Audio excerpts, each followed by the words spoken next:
Good morning, students. In the today's session, we'll start with our unit 4, that is transport layer. In this transport layer, what is our main task? Here we'll start working with the transmission of data between the client and server.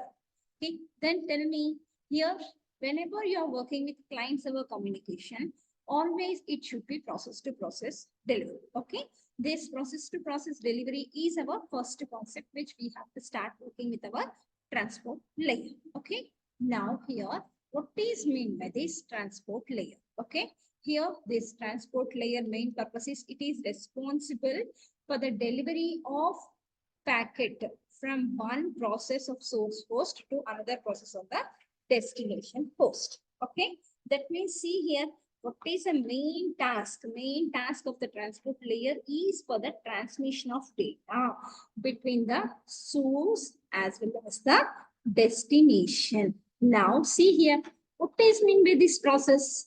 Process is an application program that runs on a host. At any moment, several processes may be running on the source host as well as the destination host. We cannot work with only a single process at a time. If it is working as a single process at a time, means if we want search for data, we'll get the data after 2 to 3 days. Understand? Here, now what is mean by a process means it is an application program. Process is an application program that runs on the host. Okay. Now see here. Here I have a small diagram. The process are transmitting between the client and server. Okay, let me see here we have a transmission between the node to node. Okay, and there here for node to node transmission first. Whenever we are working with the OSI layer, the first base layer is what we have the physical layer. The first what we have is physical layer.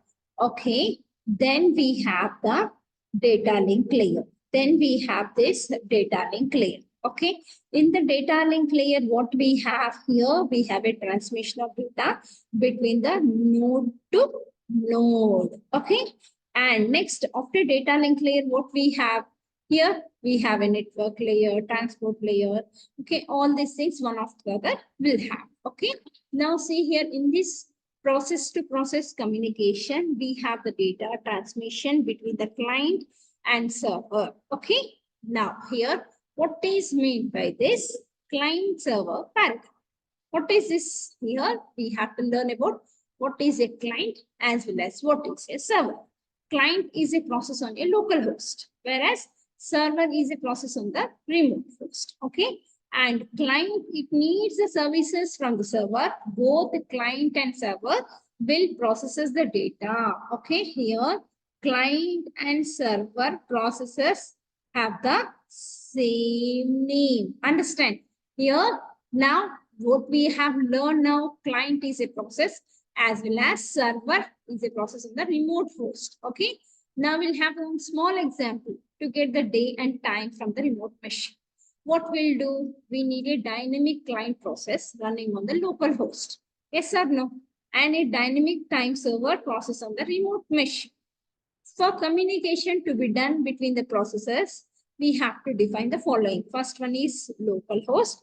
Then we have to define the local process. Then we have to define the remote host. Then we have to define the remote process. Now, what is meant by this addressing? Addressing is a very important concept, and moreover, you can expect a question on addressing because either you may get a short answer question or a long answer question. Okay. And what is mean by this addressing means what here? The transport layer needs an address. Okay. Then this is, we are going to call it as a port number or port address. Okay. Here the transport layer, it needs, here the transport layer needs an address. Okay. We are going to call it as a port number or port address to choose among the multiple processes running the destination host. Let me see here. The port number, it should be of 16 integers. That means here it is between 0 to 65,533. Now, we'll learn about what is a destination port number. It is needed for delivery. Okay, the source port number is needed for the reply. Okay, and at the client side, the port numbers are defined randomly. Whereas at the server side, it uses a well-defined port numbers. Okay. And now here, now we'll learn about what is meant by this socket address. The combination of IP address and a port number is called as a socket address. Okay.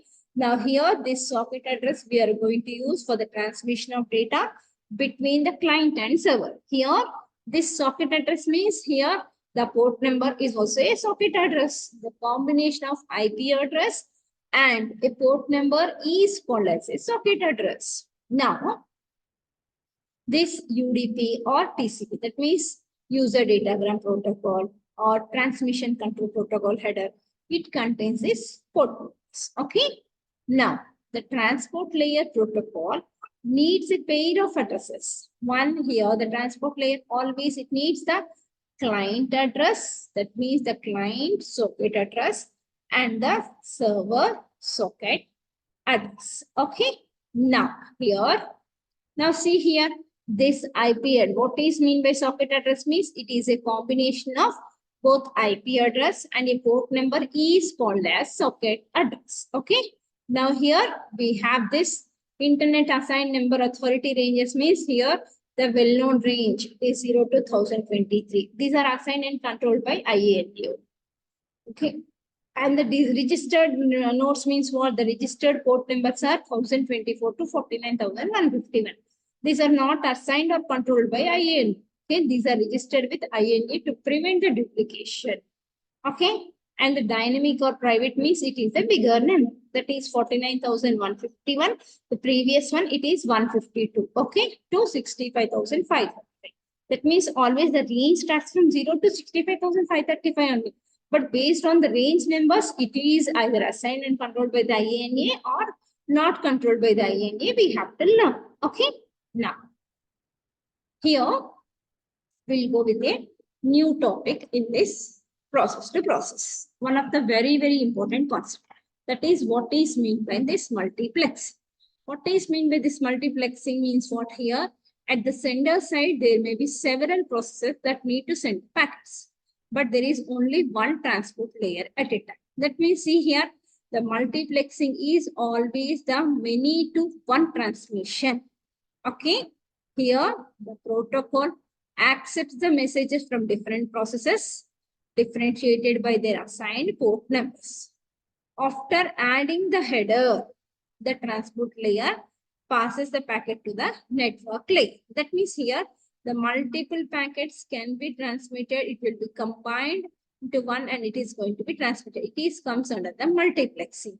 What is mean by this multiplexing? Always the multiplexing will be done at the client side. And what is mean by this demultiplexing here? At the receiver side, here already we have received a packet, but we have to divide that into many. Okay.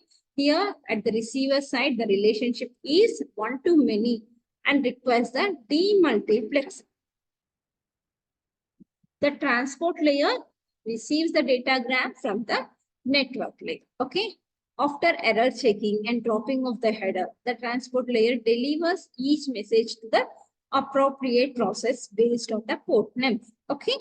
Now, here, just see in the multiplexing, it is going to transmit the multiple packets into one. Here, this multiple packets into one, it is going to transmit. Okay. And at the demultiplexing, whatever it is going to receive, it is going to make them into different. Okay. This is a process which we have to learn about the transmission. And also for the process to process, this multiplexing and demultiplexing is very important. Okay. And here, the other concepts which are related for this process to process communication are here in the today's session. We have learned about what is meant by socket address and what is meant by port number, as well as how a client and server will do the communication, and also what is meant by addressing. Then we have learned about multiplexing and demultiplexing. All these concepts are completely related for the transmission of data between the client and server. Okay. These are all comes under your transport layer concept. So now we'll see about what is connection oriented service and connection-less service. Here in the connection oriented service, to transfer the data, 3 steps are followed by the sender and receiver. One is the connection has to be established, then data to be transferred, and at the end, the connection is to be released. Okay, the packets should be numbered, and you have to check the packets are arrived sequentially at the destination. The best example for the connection-oriented service is the Transmission Control Protocol as well as SATP. And what is mean by this connectionless service? Here, in a connectionless service, to transfer the data, there is no need for connection establishment or connection release. The packets are not numbered and the packets may arrive out of the sequence at the destination. And the best example is UDP, that is User Datagram Protocol. Okay, and reliable versus unreliable service. Okay, and what is mean by this reliable service? It implements the flow and error control at the transport layer. Okay, and when compared to unreliable service, reliable means it is going in a slow manner one after the other. That's the reason it is slow. Okay, and more complex. The best example for the reliable service is TCP, and the best example for the unreliable service is UDP. Why? Here in the unreliable service, it does not implement the flow and error control at the transport layer. Okay, it is a faster service. The best example for the unreliable service is UDP. Okay, fine. In the next session, we'll continue with the what is user datagram protocol. All the best.